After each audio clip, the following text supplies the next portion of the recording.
Hello viewers, আজকের ভিডিওতে আমি ইন্ডাকশন মোটরের আরো একটি অ্যাডভান্স লেভেলের এবং অ্যাডভান্স বলতে এটা বলা যায় যে আমাদের ইন্ডাকশন মোটরের অনেক বেশি অ্যাডভান্স লেভেলের একটা ম্যাথ, মানে বলা যায় যে সর্বোচ্চ লেভেলে অ্যাডভান্স কিছু ম্যাথ থাকে না, সেই টাইপের ম্যাথ আজকে আমি সমাধান করব। এই 49 এবং এরপরে আরেকটা প্রবলেম আছে আমাদের 34.50, এই প্রবলেমটাও আমাদের অনেক বেশি অ্যাডভান্স। তো ভিডিওটি শুরু করার আগে আমি অবশ্যই বলবো, যারা আমার চ্যানেলে একদম নতুন তারা আমার প্লেলিস্ট থেকে ইন্ডাকশন মোটরের উপর আগের বেসিক ভিডিওগুলো একটু দেখে আসুন, তাহলে আপনাদের বুঝতে সুবিধা হবে। তো বিশেষ করে আমাদের টর্ক, পাওয়ার ফ্লো এগুলো কিন্তু আমাদের খুবই ইফিসিয়েন্টলি আমাদের কাজে লাগবে এই ধরনের প্রবলেম অ্যানালাইসিস করতে। তো দেখুন, আমি কোশ্চেনটা একটু কেয়ারফুলি পড়তেছি। আমাদের estimate in kg metre the starting torque exerted by an 18.65 kilowatt, okay, 420 volt, 6 pole, 50 hertz, 3-phase induction motor, when an external resistance of 1 ohm is inserted in each rotor phase. তো এটা পরে করা হয়েছে, 1 ওহমটা আমার কি বলছে যে এক্সটার্নাল রেজিস্ট্যান্স পরে অ্যাড করা হয়েছে। ইনিশিয়ালি একটা ভ্যালু দেখুন, স্টেটরেও আমাদের ওহমিক ভ্যালু দেয়া আছে, রোটরেও ওহমিক ভ্যালু দেয়া আছে, এবং stator to rotor voltage ratio আমাদের দেয়া আছে 420/350, আর কানেকশন দেয়া আছে স্টার বাই স্টার, অর্থাৎ স্টেটরে স্টার কানেকশন, রোটরেও আমার স্টার কানেকশন বলে দিয়েছে, ওয়াই কানেক্টেড অ্যাকচুয়ালি। ঠিক আছে, তো এই ডাটাগুলো মোটামুটি আমাদের দেয়া আছে। এখন এটা দেখে দেখে আমাদের স্টেপ বাই স্টেপ অ্যানালাইসিস করতে হবে। তো আমাদের বের করতে হবে কিন্তু স্টার্টিং টর্ক। ঠিক আছে, তো স্টার্টিং কন্ডিশনে আমাদের একটা অ্যানালাইসিস করতে হবে, এবং সাথে এর আগে কিন্তু কোনো ম্যাথেই এরকম স্টেটর রোটর দুটোরই ইম্পিডেন্স যে আছে এরকম ম্যাথ কিন্তু আপনারা সেভাবে ট্যাকেল করেন নাই, বাট এবার কিন্তু আমাদের দিয়ে দিচ্ছে। তাহলে এখানে ওয়ে অফ অ্যানালাইসিসটা কি হবে? তো ওয়ে অফ অ্যানালাইসিস যেটা, অর্থাৎ আমাদের যে কাজটা করতে হবে এখান থেকে রোটর কারেন্ট, ঠিক আছে, রোটরের কারেন্টটা আমাদের বের করতে হবে এই স্টার্টিং কন্ডিশনে। ঠিক আছে, সেই কারেন্টটা আমাদেরকে ফার্স্টে বের করে নিতে হবে। ঠিক আছে, তো সেটা যদি আমি বের করতে পারি, সেখান থেকে আমাদের বাদবাকি ক্যালকুলেশন আরো কিছু আছে, তো সেগুলো আমরা করব। তো সেখানে তো আমাদের এই দুই জায়গায় 2 ওহম থাকলে আমাদের হিসাব করা কিন্তু ঝামেলা হবে। ঠিক আছে, তো সেটার জন্য আমরা যে কাজটা করব, আমাদের ফার্স্টে আমরা যদি একটু সার্কিটটার দিকে তাকাই, তাহলে এখানে আমাদের এই যে স্টেটর সাইড, দেন আমাদের এইটা আমাদের আয়রন লস এলিমেন্ট,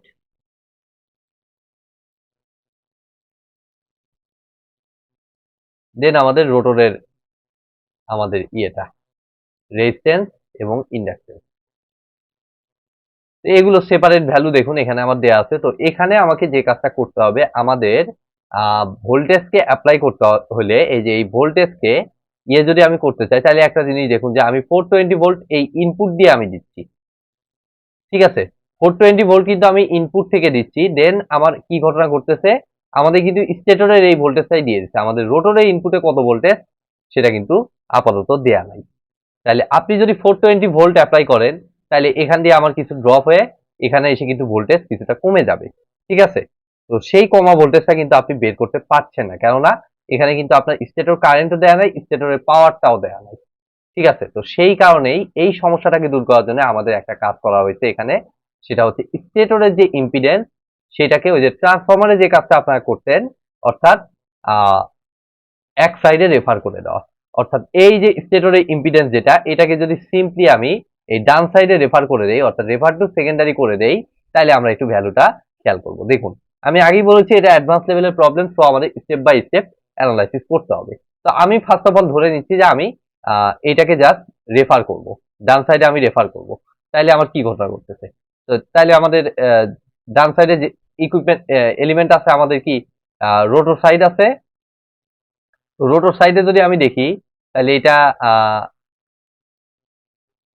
রোটর সাইডে ভ্যালুটা কত দেখুন তো, 0.173, তাই না?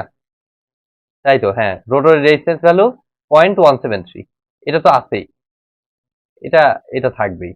তার সাথে কিন্তু এক্সটার্নালি কত ওহম অ্যাড করতে বলছে, আমার বলছে 1 ওহম কিন্তু ইনসার্ট করতে বলছে ইচ রোটর ফেজ। তো রেজিস্ট্যান্স তো পার ফেজেই হয়, তো এক আমার যোগ করে দিতে হবে। তার সাথে হচ্ছে আমরা যে কাজটা করব, এই যে স্টেটর সাইডটাকে রোটরের রেফারেন্সে নিয়ে দেব, অর্থাৎ রেফার টু রোটর বা রেফার টু সেকেন্ডারি, তো আর এখানে বলা যায় না। ঠিক আছে, অর্থাৎ এখানে বলতে হবে আপনার রেফার টু রোটর বলতে হবে। তো সেটা যদি আমরা করি, তাহলে আমরা কি জানি, আমরা দেখব তাহলে আমাদের অ্যাকচুয়াল ওহমটা কত 0.25, তাহলে এটা অবশ্যই চেঞ্জ হবে। যেহেতু রেফার করতেছি আমি রোটরের রেসপেক্টে, তাহলে স্টেটর ইম্পিডেন্স 0.25 আর থাকবে না, কেননা 0.25 কে আমি এই সাইডে ইমপ্লিমেন্ট করবো। ঠিক আছে, তাহলে এর সাথে আমার গুণ হবে কি, ওই যে ট্রান্সফরমারে যেরকম টার্নস রেশিও আপনারা দেখেছিলেন, এক্ষেত্রেও আমার ওই টার্নস রেশিওটা নিতে হবে। ঠিক আছে, তো এটা অবশ্যই টার্নস রেশিওটা 3 ফেজের ক্ষেত্রে ফেজ ভোল্টেজে নেওয়া হয়, তো সেটা আমি নিচ্ছি। ফেজ ভোল্টেজ অবশ্যই আমি নেব, এটা তো বাই ডিফল্ট আমাদের লাইন ভোল্টেজ ভ্যালু। ঠিক আছে, তো সেটা তো অবশ্যই আমি নিচ্ছি। তার আগে আপনারা দেখুন যে রেজিস্ট্যান্সটা কমবে নাকি বাড়বে।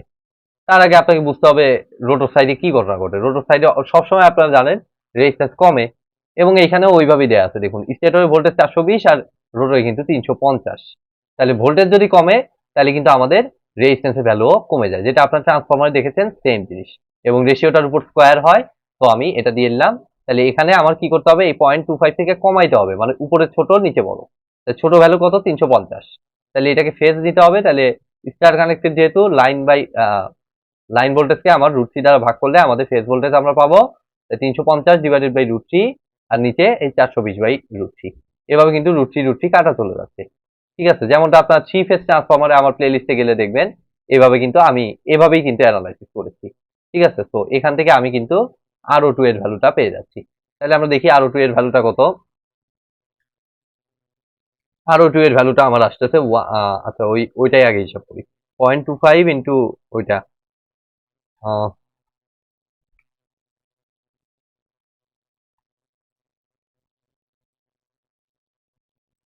Plus 0.173 plus 1.3466 ohm.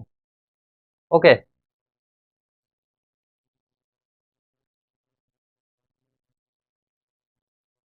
তাহলে RO2 এটা হয়ে গেল। এবার আমি দেখবো হচ্ছে XO2 একইভাবে। তো XO2 এ তো আর এক্সটার্নাল কোনো কিছু অ্যাড করা হচ্ছে না, তাই না? তো এটা যেমন ছিল তেমনই থাকবে। অর্থাৎ এখানে আমার কি দেখতে পাচ্ছি, আমাদের কত রোটরের 0.52, তাহলে এটা 0.52ই থাকবে নিঃসন্দেহে। আর স্টেটরের যে রিঅ্যাকট্যান্স ভ্যালু ছিল কত 0.75, সেটার সাথে আমাদের এই একইভাবে রেজিস্ট্যান্সে যে কাজ করেছি এখানে ওই সেম রেশিওটা, অর্থাৎ এই ভ্যালুটাই বড় ভ্যালু 350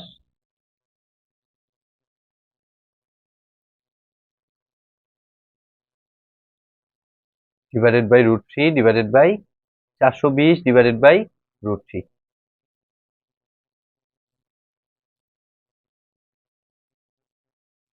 এর উপর হোল স্কয়ার। দেখুন আমি এই ভ্যালুগুলো বের করে আমি দেখাচ্ছি কিভাবে আমি ভোল্টেজটাকে স্টেবিলাইজ রাখবো।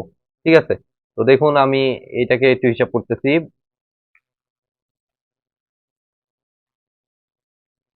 0.75 প্লাস 0.52, তাহলে আমাদের আসতেছে 1.04041 1.041 ওহম। 1.3466, হ্যাঁ ঠিক আছে, 1.041। দেন আমরা নিশ্চয়ই এখান থেকে আমাদের যেহেতু RO2 XO2 জানা, আচ্ছা আচ্ছা, এটা দেওয়ার পরে আমি একটু সার্কিটটাকে একটু দেখুন। আমি যদি সার্কিটটাকে আমি প্রকাশ করতে চাই, তাহলে এই সার্কিটটা কিন্তু লাইক দাঁড়াচ্ছে। এটা ছিল আমাদের R1, আর এটা JX1, মানে স্টেটর সাইডের ইয়েটা রেজিস্ট্যান্স রিঅ্যাকট্যান্স, আর এটা হচ্ছে R2 JX2, তাই না? তাহলে এখন আমরা যে কাজটা করতেছি, এখন যদি আমরা একটু দেখি এখানে কি প্রবলেম ছিল। আমি স্টেটর ভোল্টেজ জানি, বাট এখান থেকে ড্রপ হয়ে যেত, বাট আমরা কারেন্টও জানি না, যার কারণে এখানে আমাদের একটু সমস্যা এভাবে অ্যাপ্লাই করা। সেই জন্য আমি যে কাজটা করলাম, এটাকে রেফার করে নিলাম। তো রেফার করলে আমার ঘটনা কি দাঁড়ালো, এখানে রেজিস্ট্যান্স, এখানে রিঅ্যাকট্যান্স, এবং এখানে এই ভ্যালুটা পরিবর্তন হয়ে RO2 তে চলে গেল, আর এই ভ্যালুটা পরিবর্তন হয়ে JX2 তে পরিণত হইলো। এখন দেখুন তো আমার স্টেটরে যা ভোল্টেজ, এই যে স্টেটরে যা ভোল্টেজ সেম ভোল্টেজটা আমি এখানে পাচ্ছি, তাই না? এই যে রোটরের ইনপুটে পাচ্ছি।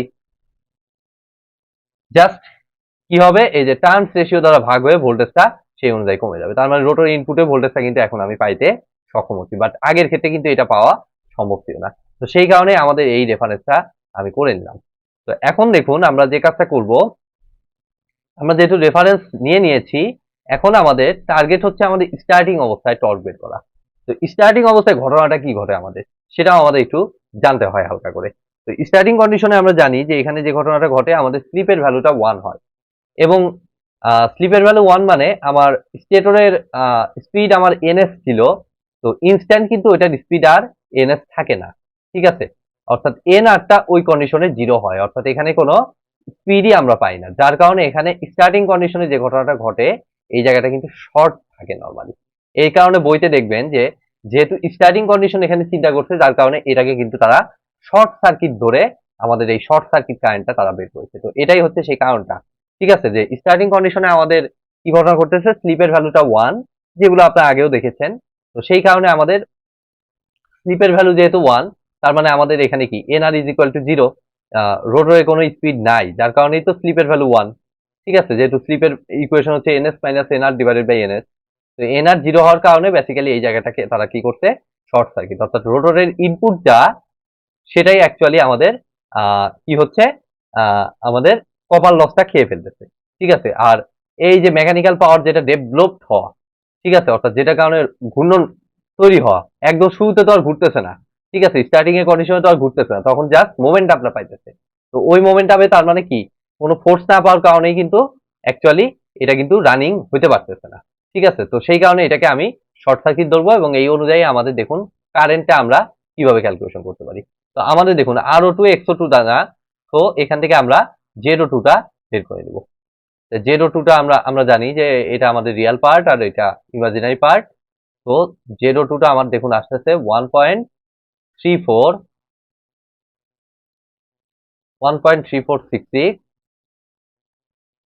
এর উপর স্কয়ার, সরি, প্লাস 1.041 এর উপর স্কয়ার, ঠিক আছে? এখান থেকে আমরা কিন্তু ZO2 এর ভ্যালুটা ইজিলি পেয়ে যাচ্ছি। তাহলে দেখি কত আসে, 1.041 এর উপর স্কয়ার প্লাস 1.3466 তার উপর স্কয়ার রুট ওভার অ্যান্সার। তাহলে আমাদের মোটামুটি 1.702 আসতেছে, 1.702 ওহম। ওকে, সুন্দর একটা ভ্যালু মোটামুটি পাইলাম। এবার আমরা যে কাজটা করব, আমাদের E2 টা আমরা দেখার চেষ্টা করব, অর্থাৎ এই যে এই জায়গায় যে ভোল্টেজটা, সেই ভোল্টেজটা আমি একটু দেখার চেষ্টা করব।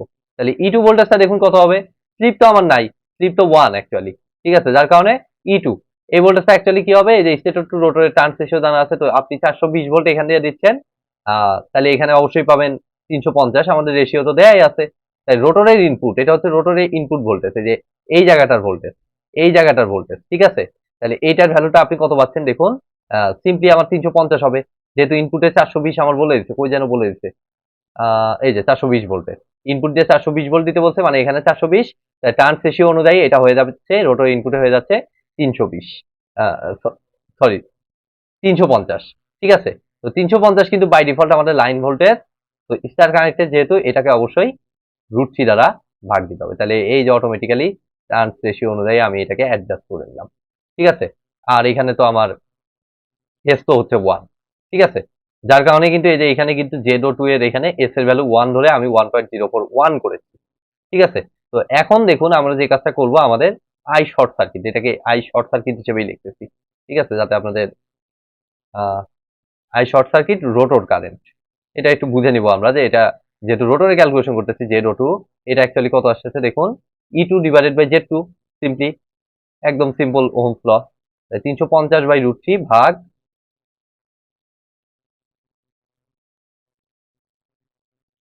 1.702 অ্যাকচুয়ালি।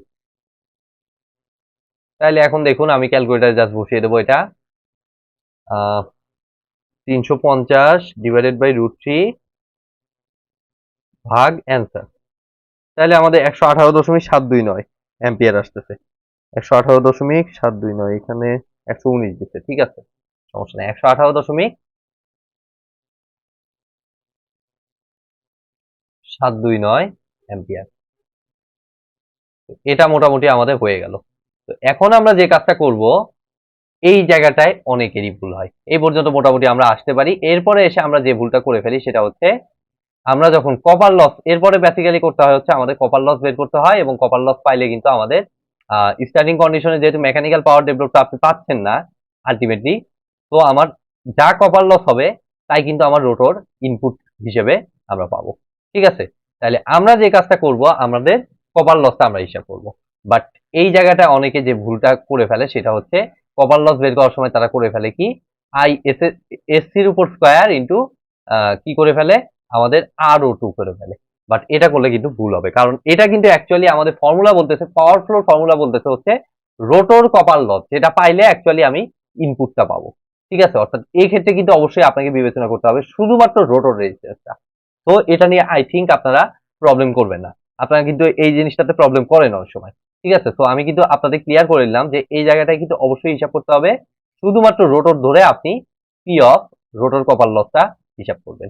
ঠিক আছে, নামই বলে দিচ্ছে রোটর কপার লস, অর্থাৎ এখানে রেফারেন্স টু আমার কি স্টেটর কোনোভাবেই কিন্তু আসবে না। তাহলে রেফারেন্স টু স্টেটর যদি না আসে, তাহলে যে 0.25 ইন্টু এইটুকু অংশ বাদ।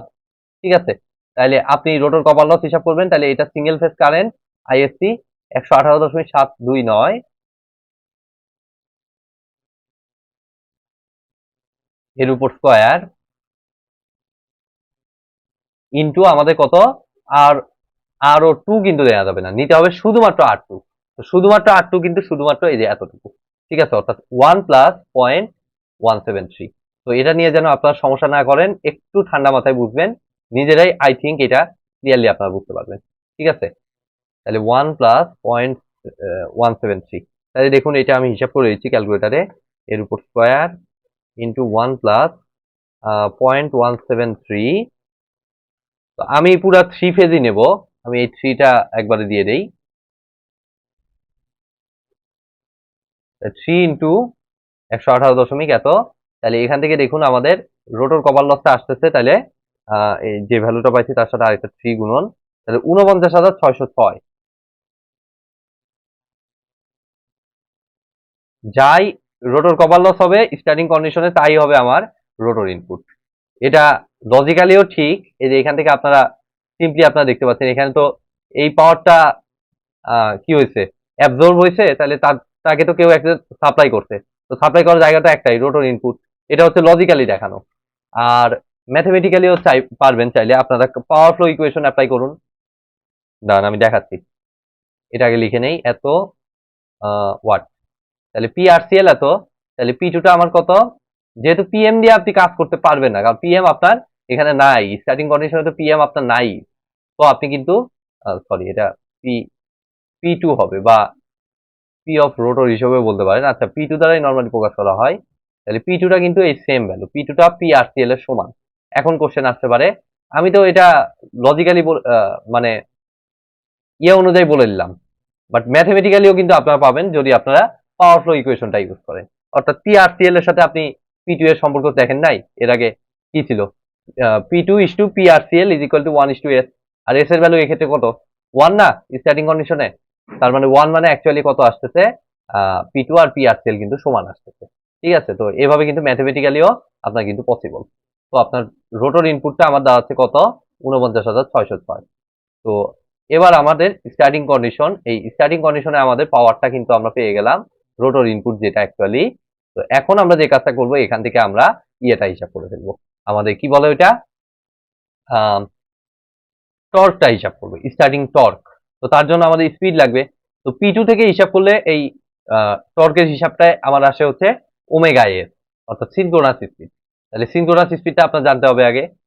আচ্ছা, এখানে একবারই হিসাব করে ফেলি, অর্থাৎ T starting is equal to আমাদের আসতেছে P two, P two value কত, 49,606.175 ডিভাইডেড বাই আমাদের কত, এনএস যেটা 120 f/p ইউজ করব, সেটা আরপিএম এ আসে।